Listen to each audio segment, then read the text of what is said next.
হ্যাঁ চিনির মতো মিষ্টি। এটা কাঁচাটা আরো বেশি মিষ্টি। হলুদ কালার হয়েছে, এই যে পুটির মাঝে লাল একটু হলুদ কালার হয়েছে, তখন পূজা গেলে আনারসটা পোড়া করি পাইকা দেবো। আজকে সারাদিনে কতগুলো কাটবেন? আজকে সারাদিনে 2500। প্রতিদিনই কি কাটেন? হ্যাঁ প্রতিদিন। প্রতিদিনই কাটা হয়।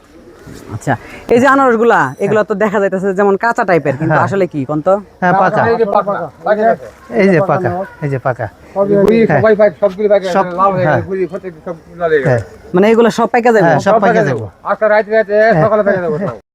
বাগানে থাকলে না জানে খাওয়া দাওয়া করে লেবো, ইয়ে করে লেবো, নষ্ট করে লেবো, ওকে খায়, গুইলে খায়, অনেক জিনিস নষ্ট করে কড়াইয়া দেয়। খা। কড়াইয়া খা। এই যে পাকছে আপনারা কিভাবে বুঝলেন? এই যে এই যে এই যে লাল, এই যে পুটি লাল এই যে হয়েছে। গুড়ের মধ্যে একটু হালকা পাতলা লাল হয়েছে, এই যে হলুদ কালার হয়েছে, এই যে পুটির মাঝে লাল।